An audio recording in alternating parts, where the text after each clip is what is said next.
I never even thought of anything like that. I think it's ridiculous, don't you? I'm asking you questions.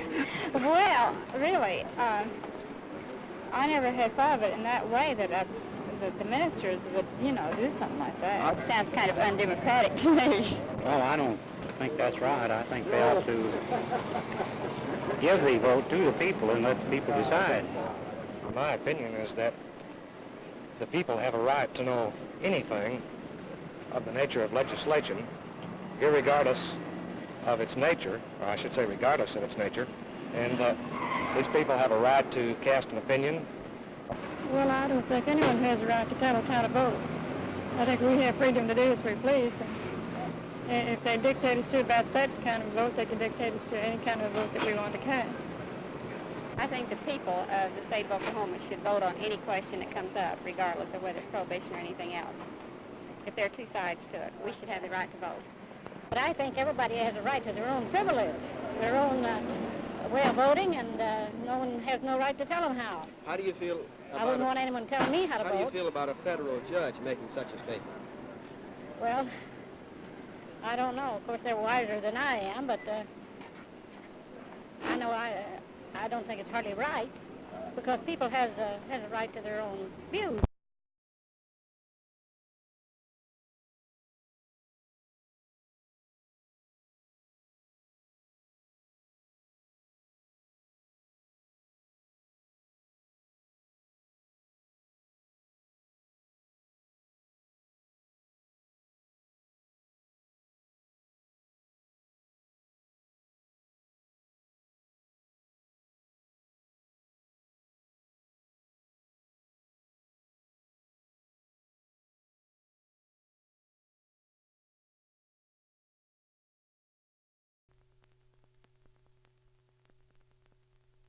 Mr. Smith, have you ordered the homestead forms? Yes, they've been ordered a week or so ago. I've ordered the forms. I intend to turn this office over according to the law. The forms will be here, and as you know, I must take them for the first few days. And then there will be sufficient forms on hand for Mr. Ford, my successor, to carry on until he gets in here on January the 5th. On Monday morning at 9 o'clock on January the 5th, he'll be the assessor.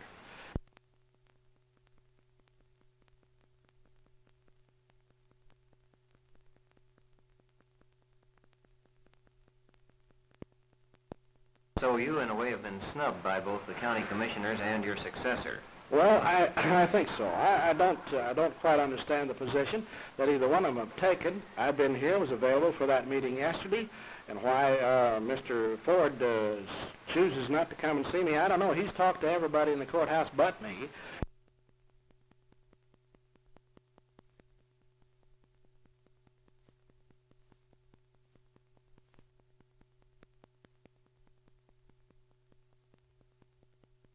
Why wasn't Cragen Smith questioned about this? Why wasn't his advice sought?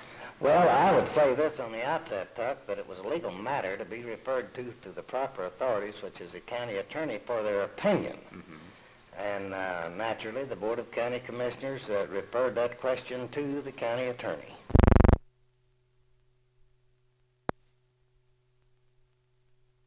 Well, there are a number of things, of course. The immediate thing that we will realize is the securing of a great deal of equipment in the fields of mathematics, science, and modern foreign language.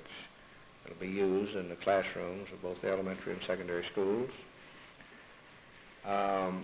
We will realize a program of testing, guidance, and counseling to locate students with unusual ability and encourage those students to take the proper courses in inter colleges.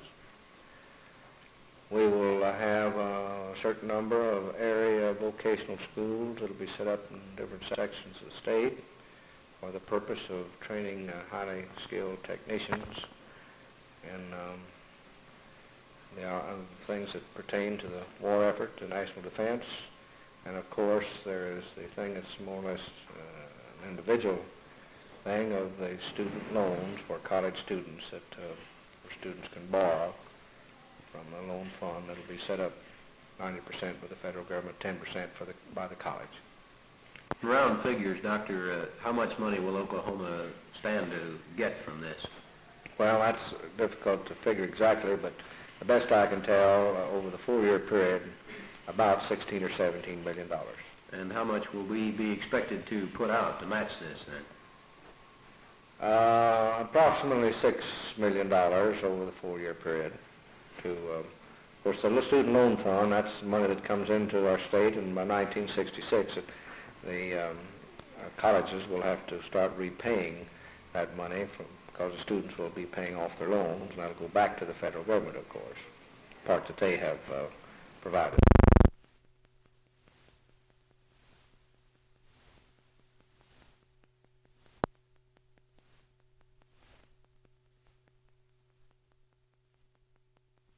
For the most part, I believe that they've handled them entirely morally and legitimately and handled them properly. There may be 1 or 2 instances where they have done things which, if not illegal, are immoral.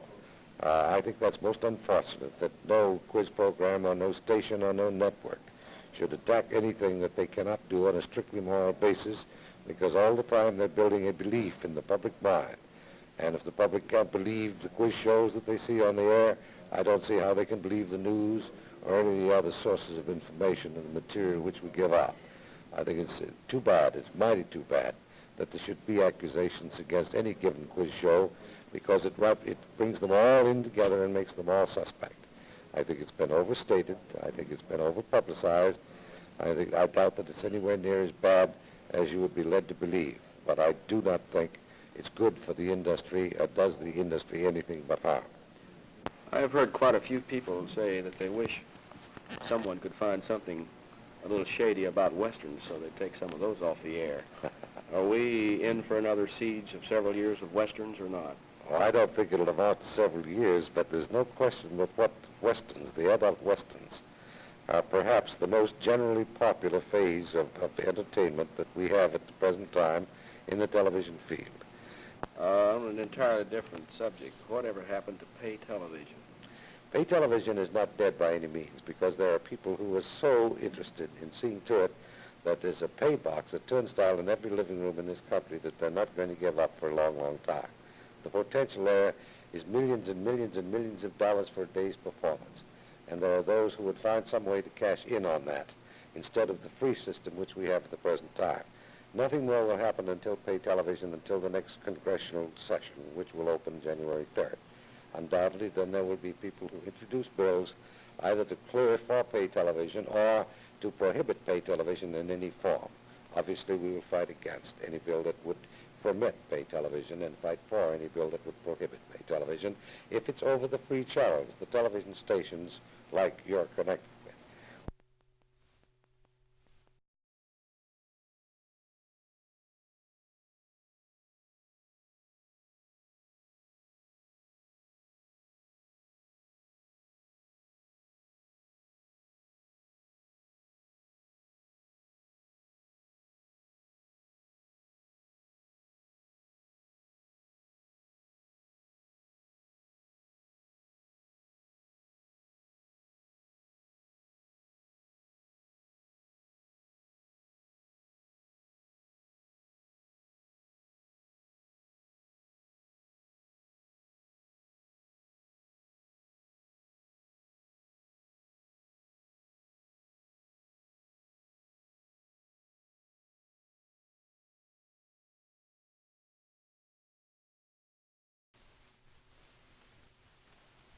They feel that the conservative voter in the state of Oklahoma will be more inclined to vote for a measure which contains county option rather than statewide repeal, and that the chances of repealing bootleg control in Oklahoma will have a better opportunity of success with county option than it would without.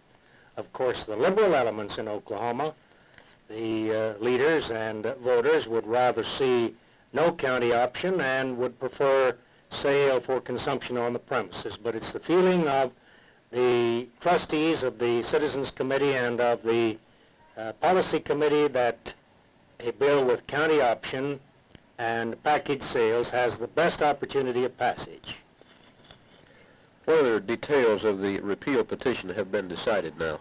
The basic points are, of course, package stores, private enterprise as against state-owned distributors or retailers, and then, of course, outlawing the open saloon forever and making it a felony to sell liquor to minors, incompetents, or obviously intoxicated persons. And then a very important item in the bill is, of course, the division of the revenue.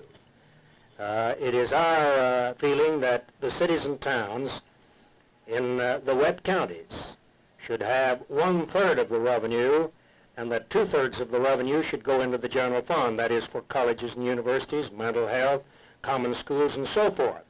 And then also to permit cities and towns to charge a licensing fee equal to that charged by the state for the wholesaler of the